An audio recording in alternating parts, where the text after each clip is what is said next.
कांग्रेस के पूर्व अध्यक्ष सांसद श्री राहुल गांधी जी, आदरणीय रमेश चनितला जी, जयराम रमेश जी, महाराष्ट्र कांग्रेस के अध्यक्ष नाना पटोले जी, हमारे सीएलपी लीडर रजनी पाटिल जी, मंच पर उपस्थित सभी लोगों का मैं धन्यवाद करती हूं। राहुल जी, मैं पिछले 60 दिनों में 20 राज्य और 30 शहरों से गई हूं। उसमें 15 में 13 वो राज्य हैं जिनसे आपकी भारत जोड़ो न्याय यात्रा गुजरी है। मैं उन 10 राज्यों में गई जहां से आपकी भारत जोड़ो यात्रा गुजरी है। आज देश की आधी आबादी की नजर इस नारी न्याय सम्मेलन की ओर तरफ टिकी हुई है। आज 5 गारंटी की आप घोषणा करने जा रहे हैं, जिसका बेसब्री से आधी आबादी को इंतजार है, क्योंकि जुमलों की इतनी वर्षा हुई कि मेरी बहनें आज देश की गरीबी, महंगाई, बेरोजगारी से त्रस्त हैं, जिसकी वजह से उन्हें घरेलू हिंसा का शिकार होना पड़ रहा है। राहुल गांधी जी, जब मैं महिलाओं में नारी न्याय सम्मेलन के माध्यम से गई, उन्होंने हमारे पूर्व प्रधानमंत्री, भारत रत्न शहीद श्री राजीव गांधी जी को याद किया, जो आपके पिताजी भी हैं। याद किया उन बहनों ने कि आज 14 लाख बहनें जो देश में पंच और सरपंच हैं, पार्षद और मेयर हैं, वो उन्हीं की देन है। हम आज शहीद राजीव गांधी जी को श्रद्धांजलि देकर एक बार पुनः याद करते हैं। राहुल गांधी जी, बहनों ने बताया कि केरला में राजीव जी के अधूरे सपने को आगे ले जाने का काम आपने करने का जो संकल्प लिया है। केरला में हमें सुना कि आपका आगे कहे कि देश की विधानसभाओं में, देश की लोकसभाओं में 33% कानून जो है वो आ गया, लेकिन लागू नहीं हो रहा। ये जुमला और धोखा हुआ है। आज हमारी आधी बहनें इस आरक्षण के लागू होने का इंतजार कर रही है, और अधिक ओबीसी बहनों की उम्मीदें आपसे जागी जब आपने ये कहा कि महिला आरक्षण कानून में हमारी ओबीसी बहनों को बराबरी का सम्मान और स्थान दिया जाएगा। इसके लिए मैं ओबीसी बहनों की तरफ से आपका पहले से धन्यवाद करती हूँ। राहुल जी, मैं सिर्फ उत्तर प्रदेश, उन्नाव, हाथरस, कानपुर के पिता का आत्महत्या करना, क्योंकि 2 नाबालिग बेटियों के बलात्कार के बाद उन्हें न्याय नहीं मिला। उत्तराखंड की अंकिता भंडारी का परिवार न्याय मांग रहा है। गुजरात की बेटी बिल्किस बानो के बलात्कारियों को रिहा करने का काम भाजपा की सरकार ने किया, आप उनके साथ खड़े रहे। हरियाणा की बहादुर बेटी हमारी साक्षी मलिक न्याय मांग रही है। हमारी मणिपुर की आदिवासी बेटियों के साथ सामूहिक बलात्कार होता है। आपकी भारत जोड़ो यात्रा के बाद यह फैसला आपका था कि भारत जोड़ो न्याय यात्रा पूर्व के मणिपुर से शुरू होगी। आज भी मणिपुर चल रहा है। आदिवासी बेटियां जो सामूहिक बलात्कार का शिकार हुई, वो न्याय मांग रही हैं। आज भाजपा बेटी बचाओ का नारा देती है, पर अपने बलात्कार के दोषी विधायक, सांसद और मंत्रियों को बचाने का घृणित अपराध कर रही है। राहुल जी, देश की आधी आबादी को बताना आज एक बार फिर जरूरी है। जो पूछते हैं कांग्रेस ने इस आधी आबादी के लिए क्या किया, ये कांग्रेस ही है जो घरेलू हिंसा कानून लेकर आई। ये कांग्रेस ही है जो कन्या भ्रूण हत्या पर कानून लेकर आई। ये कांग्रेस है जिसने राष्ट्रीय महिला आयोग बनाकर महिलाओं को न्याय देने का काम किया। ये कांग्रेस है जो निर्भया जैसे अपराध में एक उदाहरण पेश किया कि जब आप पीड़िता और उसके परिवार की मदद करना चाहते हैं, उन्हें न्याय देना चाहते हैं, तो निर्भया में हमने ये करके दिखाया कि न्याय कैसे दिया जाता है। हम लोगों ने मैटरनिटी लीव, गर्भवती बहनों को काम के दौरान मैटरनिटी लीव का कानून हम लेकर आए। कार्यस्थलों पर यौन उत्पीड़न का कानून कांग्रेस लेकर आती है। श्रमिक बहनों को समान वेतन मिल पाए, यह कांग्रेस कानून लेकर आती है। दहेज निषेध कानून कांग्रेस लेकर आती है। महिलाओं के साथ अश्लील हरकत करने पर भी एक अपराध माना जाएगा, यह कांग्रेस के शासनकाल में ही संभव हो पाया है।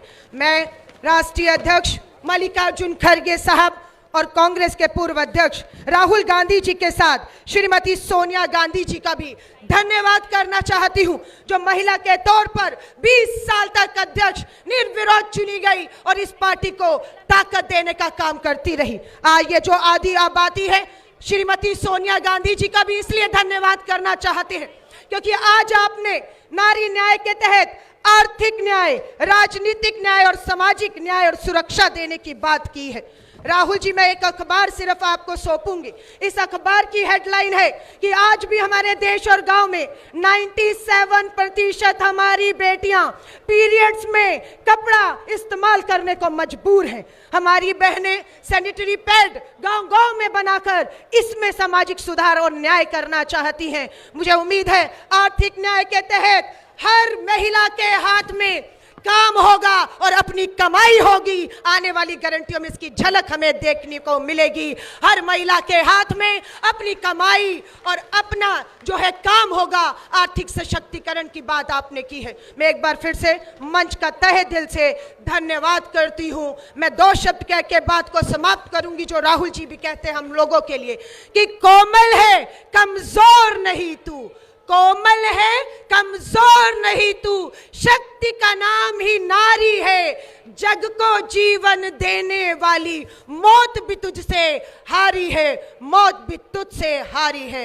भारत माता की, भारत माता की, भारत माता की। धन्यवाद। जय हिंद। अखिल भारतीय काँग्रेस कमिटीचे अध्यक्ष श्री मल्लिकार्जुन खरगे साहेब काही कारणामुळे आपल्यात आज येऊ शकले नाही, कारण का त्यांना गुलबर्ग्यामध्ये एक सभा होती, ते त्या ठिकाणी गेले, पण त्यांनी त्यांचा संदेश आपल्या सगळ्यांसाठी ह्या व्हिडिओद्वारे पाठवला आहे। मी संयोजकांना विनंती करते की ते श्री मल्लिकार्जुन खरगे साहेबांची राहुल गांधी जी की धुले जनसभा में उपस्थित सभी बहनों भाइयों को मेरा नमस्कार।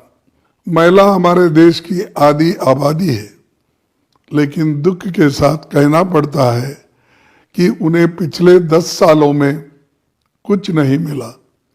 मोदी सरकार ने सिर्फ उनकी मुश्किलें बढ़ाई है। काम हुआ है तो सिर्फ एक महिलाओं के नाम पर राजनीति और उनसे वोट लेना, चाहे महिला आरक्षण का जुमला हो, बढ़ती महंगाई हो, रिकॉर्ड बेरोजगारी हो, बढ़ते अपराध हो, इन सभी मुद्दों का असर सबसे ज़्यादा महिलाओं पर होता है। इन सभी पर मोदी सरकार पूरी तरह फेल रही है। इसीलिए कांग्रेस पार्टी आज नारी न्याय गारंटी की घोषणा करती है। इसके तहत कांग्रेस पार्टी महिलाओं के लिए देश में एक नया एजेंडा सेट करने जा रही है। नारी न्याय गारंटी के अंतर्गत कांग्रेस पार्टी 5 घोषणाएं कर रही है। उसमें पहली घोषणा है महालक्ष्मी गारंटी। इसके तहत सभी गरीब परिवार की एक महिला को सालाना 1 लाख रुपए की सहायता दी जाएगी। दूसरी घोषणा है आधी आबादी पूरा हक। इसके तहत केंद्र सरकार की नई नियुक्तियों में आधा हक महिलाओं को मिलेगा। तीसरी है शक्ति का सम्मान। इस योजना के तहत आंगनवाड़ी, आशा और मिड डे मील वर्कर्स के मासिक वेतन में केंद्र सरकार का कंट्रीब्यूशन 2 गुना होगा। चौथा है अधिकार मैत्री।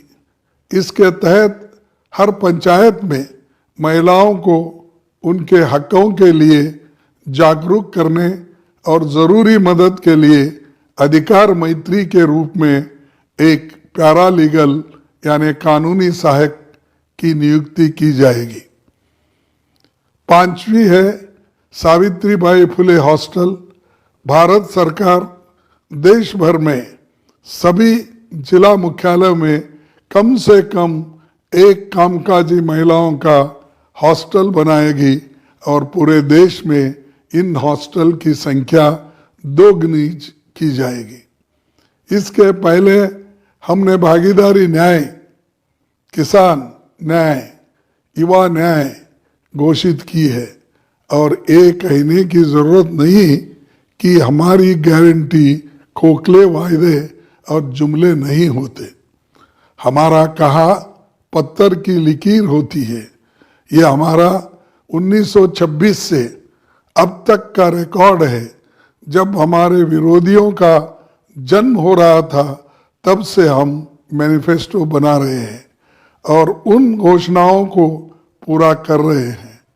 राहुल जी भी आपको बताएंगे कि हमारी सभी घोषणाओं और संकल्पों को हम अपनी सरकार बनते ही पूरे करेंगे।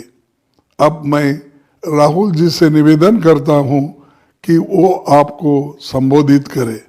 आप सब अपना आशीर्वाद कांग्रेस पार्टी को देते रही है और लोकतंत्र और संविधान बचाने की इस लड़ाई में हमारा हाथ मजबूत कीजिए।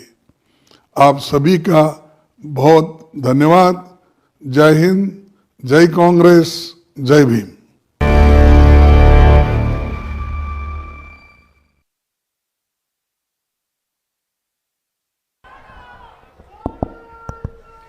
रमेश चेन्नीताला जी, नाना पटोले जी, बाला साहब थोराट जी, चंद्रकांत हंडोरे जी, प्रणीति शिंदे जी, रजनी पाटिल जी, अलका लांबा जी, कुणाल पाटिल जी, श्याम समेर जी, स्टेज पे कांग्रेस पार्टी के सब वरिष्ठ नेता, भाइयों और बहनों, बहनें आज ज्यादा दिख रही हैं तो काफी अच्छा लग रहा है।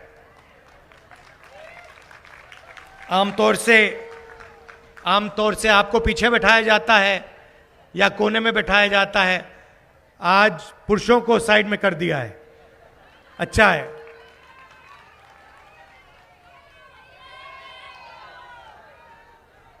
पिछले साल कन्याकुमारी से कश्मीर तक हम भारत जोड़ो यात्रा पे चले।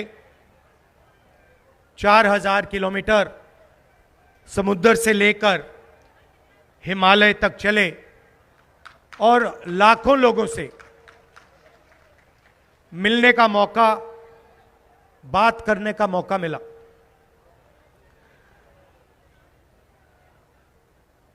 लोगों ने हमें कहा कि देखिए, आपने कन्याकुमारी से कश्मीर यात्रा कर ली,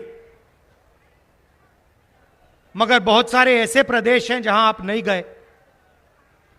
मणिपुर, जहां आग लगी हुई है, सिविल वॉर सा माहौल है, वहां आप नहीं गए। उड़ीसा, बिहार, नॉर्थ ईस्ट के प्रदेश, झारखंड, छत्तीसगढ़, गुजरात, इन प्रदेशों में नहीं गए।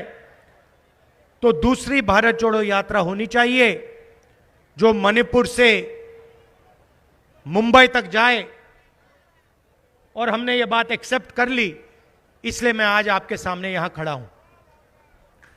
दूसरी भारत जोड़ो यात्रा में हमने न्याय शब्द जोड़ दिया, क्योंकि पहली यात्रा में जिससे भी हम मिलते थे, चाहे वो किसान हो, युवा हो, महिला हो, सब लोग हमसे कहते थे कि देखिए, जो हिंसा फैल रही है, जो नफरत फैल रही है, उसका कारण अन्याय है।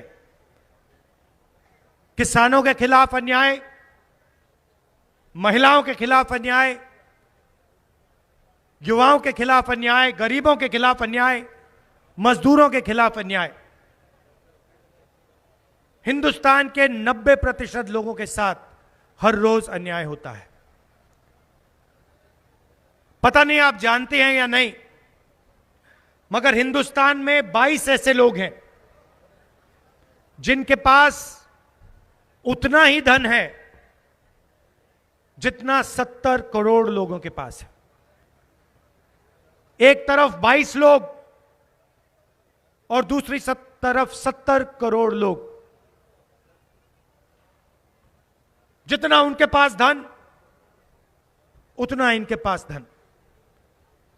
अरबपतियों का 16 लाख करोड़ रुपया माफ किया जाता है। 16 लाख करोड़ रुपया। आम आदमी को 16 लाख करोड़ रुपया कितना होता है नहीं समझ आता। अदानी को जरूर समझ आ जाता है, अरबपतियों को समझ आ जाता है, मगर आपको और हमको यह नंबर कितना बड़ा है नहीं समझ आता। मनरेगा में 65,000 करोड़ रुपए लगते हैं। एक साल के लिए अगर मनरेगा चलाना हो तो 65,000 करोड़ रुपए में चलता है। नरेंद्र मोदी जी ने 20-25 लोगों का 16 लाख करोड़ रुपया कर्जा माफ किया। 24 साल का मनरेगा का पैसा नरेंद्र मोदी जी ने 22-25 लोगों को दिया। 24 साल का मनरेगा का पैसा 22-25 लोगों का कर्जा माफ करके दिया। किसानों का कर्जा माफ नहीं किया, महिलाओं का नहीं किया, कॉलेज की फीस का माफ नहीं किया, मजदूरों का नहीं माफ किया। जो देश में सबसे अमीर लोग हैं उनका 16 लाख करोड़ रुपया कर्जा माफ किया है। इससे बड़ा अन्याय हो ही नहीं सकता। मैं सिर्फ यह कह रहा हूं कि अगर उनका कर्जा माफ हो तो फिर किसानों का, मजदूरों का, छोटे व्यापारियों का, युवाओं का भी कर्जा माफ होना चाहिए। सिर्फ यह कह रहा हूं। तो यह है आर्थिक अन्याय। दूसरा सामाजिक अन्याय। देश में तकरीबन 50% पिछड़े वर्ग के लोग हैं। एग्जैक्टली कितने हैं कोई नहीं जानता, अंदाजे से कह सकते हैं कि तकरीबन 50% है। 55 भी हो सकते हैं, 60 भी हो सकते हैं, किसी को नहीं मालूम। 15% दलित हैं, 15% माइनॉरिटी हैं, 8% आदिवासी हैं, 5% गरीब जनरल कास्ट के लोग हैं। मगर अगर आप भागीदारी देखें तो हिंदुस्तान के 90% लोग कहीं नहीं दिखाई देंगे आपको। ये मीडिया के हमारे मित्र खड़े हैं, कैमरा लिए खड़े हैं, इनके मालिकों की लिस्ट निकालिए। अगर आप चाहते हैं मैं आपको दे दूंगा, मेरे पास है 50-60 हैं। ये देश के पूरे मीडिया को चलाते हैं। जो भी आप टीवी पे देखोगे ये 50 लोग निर्णय लेते हैं। अगर ये कुछ दिखाना चाहें, विपक्ष का कुछ दिखाना चाहें, ऊपर से एक ऑर्डर आता है, मोदी जी का चेहरा दिख जाता है। मीडिया पे आपको कभी किसानों की बात नहीं सुनाई देगी, मजदूरों की बात नहीं सुनाई देगी, बेरोजगारी, महंगाई की बात नहीं सुनाई देगी। मोदी जी ने वायदा किया था 400 रुपए का सिलेंडर था उस टाइम। मोदी जी ने कहा था महंगा है, आज कितने का मिलता है? 1100 का है। मीडिया में आपको कभी यह बात नहीं बताई जाएगी। अब लिस्ट निकालिए, उस लिस्ट में आपको एक पिछड़ा नहीं मिलेगा, एक दलित नहीं मिलेगा, एक आदिवासी नहीं मिलेगा, एक गरीब जनरल कास्ट का व्यक्ति नहीं मिलेगा। वही 20-25 लोग हैं जो पूरे के पूरे मीडिया को कंट्रोल करते हैं। वही 25 लोग हैं जिनका 16 लाख करोड़ रुपया नरेंद्र मोदी जी ने माफ किया। वो 24 घंटा आपको नरेंद्र मोदी जी का चेहरा टीवी पे दिखाते हैं। आपकी जो समस्या है उनके बारे में बोलते ही नहीं। मीडिया को छोड़िए, हिंदुस्तान की सबसे बड़ी कंपनियों की लिस्ट निकालिए, 200 कंपनियों की लिस्ट निकालिए। चाहते हैं मैं आपको दे दूंगा, लिस्ट में आपको, मालिकों की लिस्ट में आपको एक पिछड़ा नहीं मिलेगा, एक दलित नहीं मिलेगा, एक आदिवासी नहीं मिलेगा। वो ही 2-3% वाले लोग मिलेंगे। सीनियर मैनेजमेंट की लिस्ट निकालिए, जो कंपनी में बड़े बड़े अफसर होते हैं, उधर आपको एक पिछड़ा नहीं मिलेगा, एक दलित नहीं मिलेगा, एक आदिवासी, एक माइनॉरिटी, कुछ नहीं मिलने वाला। 90% हिंदुस्तान की उसमें कोई भागीदारी है ही नहीं। पैसा आप देते हो, अदानी जी को जो पैसा मिलता है वो आपके जीएसटी से आता है, जो उनका कर्जा माफ होता है आपकी जीएसटी से आता है। जितनी जीएसटी आप देते हो उतनी जीएसटी अदानी देता है। आप 1000 रुपए की शर्ट खरीदो, वो 1000 रुपए की शर्ट खरीदेगा, 18% आप दोगे, 18% वो देगा। उसकी आमदनी लाखों करोड़ रुपए, आपकी आमदनी 50,000, जीएसटी एक जैसा दोगे। ठीक है, आप कहो कि भैया हमें कॉर्पोरेट इंडिया में कोई नहीं चाहिए, हिस्सेदारी नहीं चाहिए, हमें मीडिया में हिस्सेदारी नहीं चाहिए, तो फिर मैं आपसे कहूंगा ठीक है, बताओ सरकार में आपकी कितनी हिस्सेदारी? 90 लोग हिंदुस्तान की सरकार को चलाते हैं, आईएएस अफसर हैं, हिंदुस्तान के पूरे बजट को बांटते हैं, हर रुपये को वही लोग बांटते हैं। महाराष्ट्र में कितना पैसा आएगा, शिक्षा में कितना पैसा जाएगा, मनरेगा में कितना जाएगा, नेशनल हाईवे में कितना जाएगा, सैन्य में कितने जाएगा, अग्निवीर होगा या नहीं होगा, ये सारे के सारे निर्णय ये 90 लोग लेते हैं।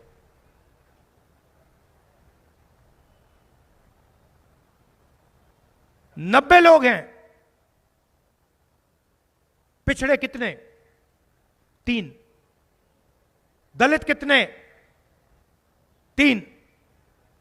आदिवासी कितने? 1। और अगर हिंदुस्तान की सरकार 100 रुपए खर्च करती है, 100 रुपए भेजती है, तो पिछड़े, दलित, आदिवासी अफसर 6 रुपए का निर्णय लेते हैं। दलितों की आबादी 15%, बजट में हिस्सेदारी 1%। आदिवासी की 8% आबादी, बजट में अफसरों की हिस्सेदारी 100 रुपए में से 10 पैसे। पिछड़े 50% है कम से कम, 5% की हिस्सेदारी है, उनके अफसर 5% का निर्णय लेते हैं। सब मिला के 100 रुपए में से 6 रुपए का निर्णय दलित, पिछड़े और आदिवासी अफसर लेते हैं। सरकार में भी आपकी भागीदारी नहीं है, आपके लोग कोने में बैठते हैं। बड़ी मिनिस्ट्री में आपका कोई है ही नहीं, फाइनेंस मिनिस्ट्री में आपका कोई एक आदमी नहीं है। प्राइवेट अस्पतालों की मालिक की लिस्ट निकालिए, उधर आप नहीं हो। कॉलेजेस की लिस्ट निकालो, उधर नहीं हो। पैसा जरूर दोगे, बीमार होते हो जेब से आपका पैसा निकलेगा। अस्पताल को जमीन दी जाएगी, किसकी दी जाएगी? आदिवासी की, पिछड़ों की, दलितों की, गरीब जनरल कास्ट की। जब जमीन देने का टाइम आता है आपके सामने खड़े हो जाते हैं, जब भागीदारी देने का टाइम आता है आपको भगा देते हैं। और सबसे ज्यादा नुकसान महिलाओं को होता है, क्योंकि आपको डबल चोट लगती है।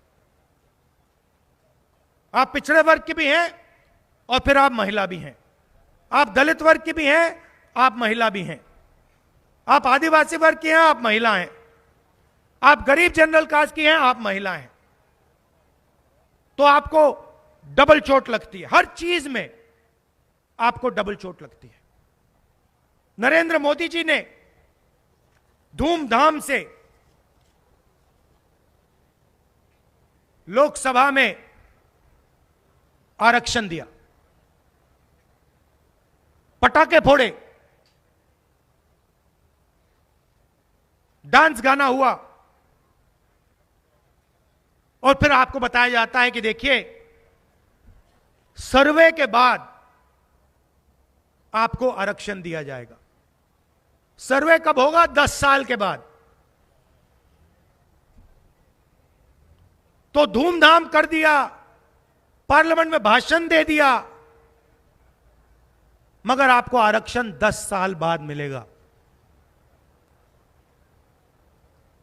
कांग्रेस पार्टी की सरकार आएगी, एकदम हम आपको आरक्षण दे देंगे, कोई सर्वे की जरूरत नहीं।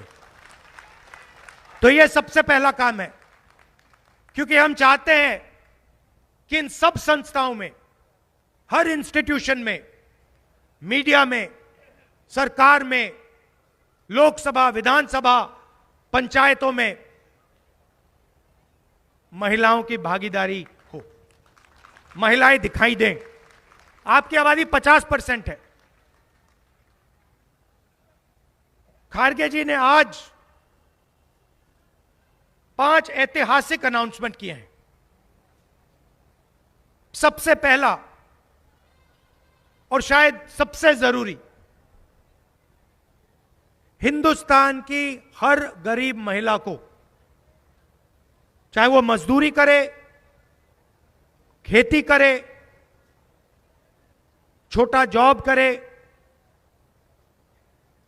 हर गरीब महिला को सीधे बैंक अकाउंट में हिंदुस्तान की सरकार साल के 1 लाख रुपए देगी। कल मैं एक आदिवासी महिला के घर के सामने रुका, बातचीत की। उनका बेटा पुलिस में भर्ती होने की कोशिश कर रहा है, उसका पेपर लीक होगा, पेपर के दिन उसको पता लगेगा कि किसी अमीर बच्चे ने पेपर खरीद लिया और उसकी मेहनत बेकार गई। उसकी मां महीने के 10,000 रुपए कमाती है, 25,000 रुपए का बिजली का बिल था, पानी का बिल है, 5-6 घर में वो कपड़े धोने का काम करती है। यूपी, हमारी सरकार आएगी, इंडिया की सरकार आएगी, उसी महिला की आमदनी दुगनी हो जाएगी। 1 लाख रुपए उसके बैंक अकाउंट में हर साल ऑटोमेटिक डायरेक्ट उसके बैंक अकाउंट में जाएगा। और वैसे ही हिंदुस्तान में करोड़ों महिलाओं के साथ, करोड़ों महिलाओं के बैंक अकाउंट में साल का 1 लाख रुपए आएगा। क्रांतिकारी कदम है ये। अगर नरेंद्र मोदी जी अरबपतियों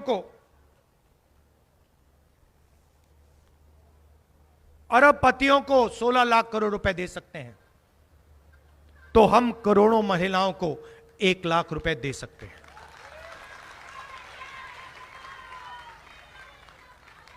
दूसरा ऐतिहासिक काम, सरकारी वैकेंसीज में, सरकारी जॉब्स में महिलाओं को 50% आरक्षण। हर सरकारी ऑफिस में कुछ ही सालों में आपको 50% महिलाएं दिखेंगी। तो हम आपके लिए दरवाजा खोलने का काम कर रहे हैं। आर्थिक अन्याय हो रहा है, आपके साथ हो रहा है, महंगाई बढ़ रही है, गैस सिलेंडर के दाम बढ़ रहे हैं, पेट्रोल के दाम बढ़ रहे हैं, हम आपके बैंक अकाउंट में 1 लाख रुपए डालेंगे।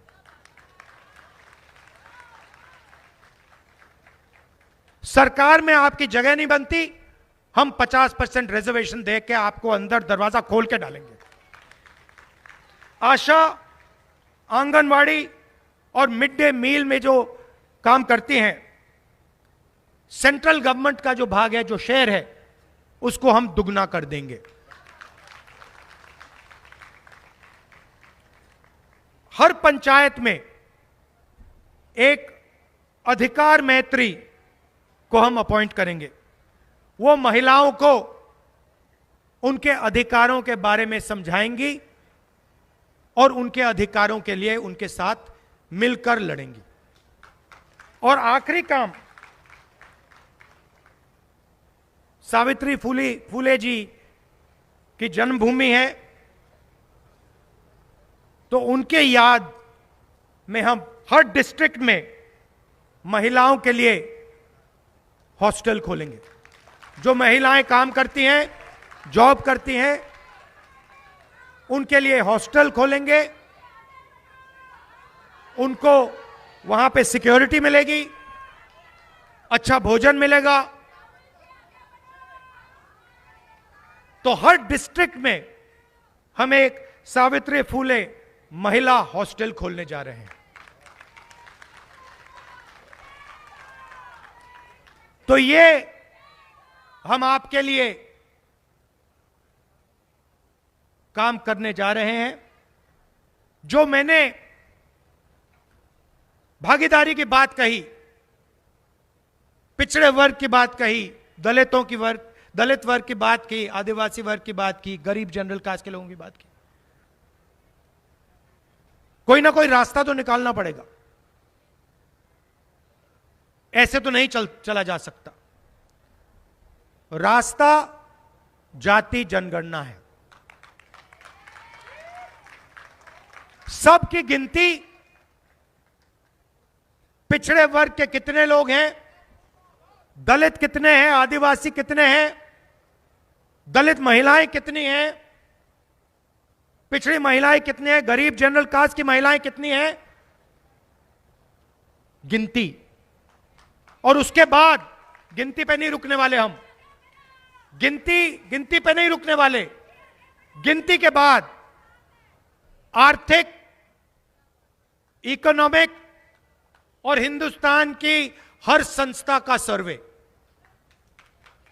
यह पता लगाना है कि मीडिया में महिलाओं की कितनी भागीदारी है, दलितों की कितनी भागीदारी है, पिछड़ों की कितनी भागीदारी है, बड़ी बड़ी कंपनियों में महिलाओं की कितनी भागीदारी, दलित की कितनी, आदिवासी की कितनी, पिछड़ों की कितनी, सरकारों में आपकी क्या भागीदारी है, हिंदुस्तान का जो धन है उसमें से आपका कितना है और अरबपतियों का कितना है, यह डेटा निकालना है। इस डेटा के बिना 21वीं सदी में हिंदुस्तान प्रगति नहीं कर सकता है। इस डेटा के बिना आप लोगों को इस देश में भागीदारी नहीं मिल सकती। इसीलिए मैनिफेस्टो में कांग्रेस पार्टी ने एक ऐतिहासिक बात लिखी है। जैसे ही हमारी सरकार आएगी, जाति जनगणना, आर्थिक सर्वे, इकोनॉमिक फाइनेंशियल सर्वे और हिंदुस्तान की जो संस्थाएं हैं, इंस्टीट्यूशंस हैं, उन सब का सर्वे। दूध का दूध, पानी का पानी हो जाएगा। आपको पता लग जाएगा हिंदुस्तान का धन किसके हाथ में है, आपके समाज के पास कितना है, महिलाओं के पास कितना है। यह क्रांतिकारी काम है। हरी क्रांति, आजादी, सफेद क्रांति, कंप्यूटर रेवोल्यूशन, ये सब कांग्रेस पार्टी ने किए थे आपके साथ मिलकर। उतना ही बड़ा काम जाति जनगणना, उतना ही बड़ा काम है। और ये हम आपके साथ मिलकर करने जा रहे हैं। आपके सामने जो दीवार खड़ी है उसको हम तोड़ने जा रहे हैं। आप सबका दिल से बहुत बहुत धन्यवाद। और अंत में प्रतिभा जी, जिन्होंने ये पूरा ऑर्गेनाइज किया, मैं आपका दिल से धन्यवाद करता हूं। बहुत बहुत धन्यवाद। बहुत अच्छा प्रोग्राम आपने ऑर्गेनाइज किया। धन्यवाद।